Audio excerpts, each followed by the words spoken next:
نحمده ونصلي على رسوله الكريم أما بعد فأعوذ بالله من الشيطان الرجيم بسم الله الرحمن الرحيم يا أيها الناس أنتم الفقراء إلى الله والله هو الغني الحميد صدق الله العظيم. اے انسانانو تاسو ټول الله محتاج یې او الله یوازې بے نیازه دی او د حمد لایق دی.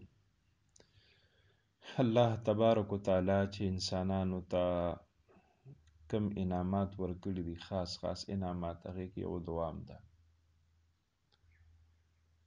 او دعا چې ده نو داسې ووایه چې دا د ایمان او د الله پاک سره د تعلق یو غټه نښه ده. دعا دا د مؤمن اسلحه ده. دعا دا د زخمی زړه ملهم دی.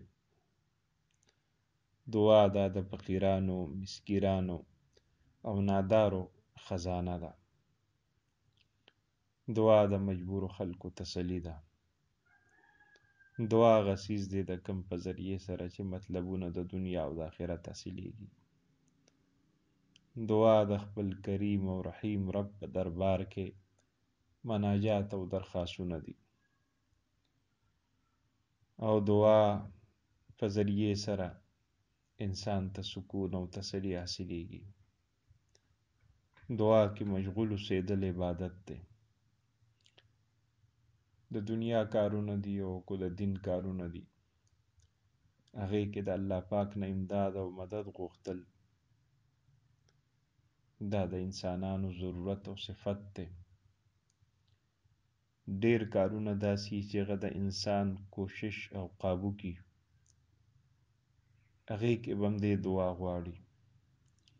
ډېرې خبرې به داسې چې هغه د انسان د کوششونو او د قابو نه باري، د وس نه باري، هغه کار په کوشش او په محنت سره نه کېږي، هغه صرف په دعا سره به کېږي. مثال په طور ما تاسو ته ووایي چې ډېر کارونه داسې چې د انسان کوششونو او جدوجهد ته پکې دخلي، محنت ته پکې چې کوم دی نو دخلي، هغې کې به هم دې دعا غواړي. مثال په طور چا زمینداري شروع کړه، کاروبار یې شروع کو، ملازمت یې شروع کو، نو دې ټولو څیزونو کې به دې خواري کوي، ځان به کړی، خو ورسره به هر وخت د الله پاک نه دعا هم غواړي چې الله دې کې راله برکت واچوه او خدای پاکه دا د نقصان نه بچ که. دغه شانتې چا پسې دشمن لګېدلی دی، دا دشمن د دین دی او کو د دنیا، نو د دشمن نه د بچ کېدو ټول تدبیرونه به دی کوي. دی به د پولیس نه امداد علي، دی به د عدالت نه امداد علي، دی به وکیلان نیسي، دی به حکومت وقت ته وایي او ورسره به دی دعا کوي چې یا خدای پاکه ما له دې دشمنانو د شر نه بچ که، خدای زما دا دشمن په شا که، خدای زما دا دشمن شکست خورده که، خدای دا دشمن زمونږ نه په شا وتمبوه. دغه شان د انسان باندې بیماری راله، د بیماری به دی علاج کوي، دی به ډاکټرانو له ځي، دی به دوایانې خوري، خو ورسره به دعا کوي چې یا ربه زمونږ دا بیماری ښه که، خدای پاکه دی له شفا ورکه، خدای پاکه مونږ جوړ که، زمونږ دا بیماری په شا که. دغه شان انسان سره مال و دولت دی، د مال و دولت د محفوظ ساتلو دپاره به دې ټول تدبیرونه کوي، خو سره به دعا هم غواړي چې یا الله دا د دشمنانو نه، دا د غلو او د ډاکوانو نه یا الله دا محفوظ که راله. دغه شان چا باندې مقدمه چا کړې ده، اوس مقدمې دپاره به وکیل هم نیسي او ټول دستاویز به هم برابري خپل پیروۍ دپاره، خو سره به دعا هم غواړي چې الله دې ظالمانو په ما مقدمه کړې ده او دې ظالمانو باندې ماله فتح راکړه، د دې د شرونو نه ما بچ که. دغه شان یو کس دی، هغه د قرآن مجید حفظ شروع کړو یا یې علم حاصلول شروع کړو، نو اوس دی به په دې قرآن مجید په حفظ کې او په علم کې ښه ځان کړي، ښه خواری به پکې کوي، ښه کوششونه به کوي چې دې تکړه شي، خو ورسره به دې دعا غواړي چې یا الله دا قرآن مجید او دا سبق دا زما په دې مزغو کې او دا زما په دې زړه کې ښه محفوظ کا. دغه شانتي یو کس ته عبادتونه شروع کړو، د غفلت د ژوند نه راووته، ذکر اذکار یې شروع کړو، تلاوت یې شروع کړو، وظایف یې شروع کړو، نوافل یې شروع کړو، نو دی به اوس کوشش کوي چېرې په دې کې قضایي را نشي، خو سره به دعا هم کوي چې یا الله استقامت راته پکې نصیب کړي، یا الله قبولیت راته پکې نصیب کړي، خدای پاکه د نفس او د شیاطینو د شرونو نه مې محفوظ وساتې. نو غرض دا چې دا یو څو څیزونه مالته به طور نمونه ووایي چې دې کې به ته کوشش هم کې، کړاو به هم کې، محنت به هم کې، خو سره و سره به ته په هر حالت کې د خدای پاک نه دعا غواړې چې یا الله پاکه زما په دې کارونو کې برکت واچوي او دا کارونه زما وکړي. او بعضې ګورې داسې کارونه دي چې هغه کو ته کوشش او کړاو کې هم نو ستا په کوشش او کړاو سره هغه څیز نه حاصلېږي. مثال په طور باران نه ورېږي، سخته خشکسالي ده، نو ته وسه په کړاو کوشش وکړي چې باران وورېږي، هغې دپاره به ته د خدای پاک نه دعا غواړه چې یا ربه بارانونه وکړه، خدای خشکسالي ده، اوبه کمې شوې، فصلونه نه کېږي، یا مسلسل باران وریږي فصلونو ته نقصان دی، هغه ستا په کوششونو او کړاو سره باران نه ودرېږي، هغې دپاره به دعا کې یا خدای پاکه فصلونه خرابېږي، دا باران چې کوم دی نو دا په بل ځګي ووروه، دا په سمندرونو ووروه، دا په وچو غرونو او صحراګانو باندې ووروه، دا شان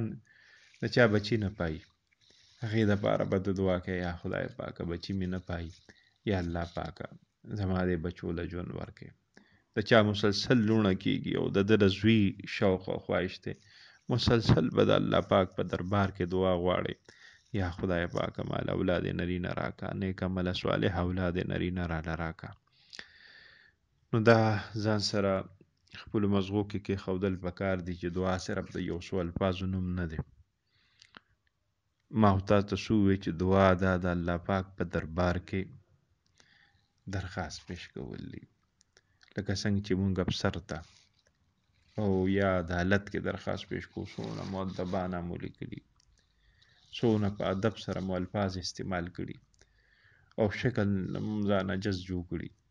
دغه شان دعا چې غواړو نو داسې وګڼه چې دې وخت کې زه د الله دربار کې ناست یم، چې ستا د شکل و صورت نه م چې کوم دی نو عاجزي ښکاري، ستا الفاظو کې مجزي، ستا په زړه کې مجزي، او داسې وګڼه چې بس زه اوس د یو داسې کریم په دربار کې ناست یم چې هغه سخي دی، هغه ورکولو واله دی، هغه قبلولو واله دی، او دعا شروع کړه، غواړه غواړه غواړه. د دعا د قبولیت خپل اوقات دي، دا تهجدو دا وخت دی کې دعا قبلیږي، دا پېشمني لار څوک باسي کم از کم چې 20 منټ نیمه ګنټه دعا غواړي، د روژه ماتي وخت کې دعا، د منځونو نه پس دعا، باران چې راورېږي دغه وخت کې دعا، او خپل حاجت ته در په یاد شو فوراً دعا وغواړه، بغیر لاس اوچتېدو دعا وغواړه، خدای پاکه بس ما دا حاجت دی، دا ضرورت مې دی، دا راله پوره کا، دا تکلیف مې دی، خدای دا تکلیف راله دفع کا. د الله نبی فرمایلی دی، ابو هريره رضی الله تعالی عنہ نه روایت دی چې د الله په نيز د دعا نه زیات د قدر بل څیز نشته. او ابن عمر رضی الله تعالی عنهما روایت کړي چې رسول الله صلی الله علیه و آله وسلم فرمایل دعا به هر چیز کې کار کوي،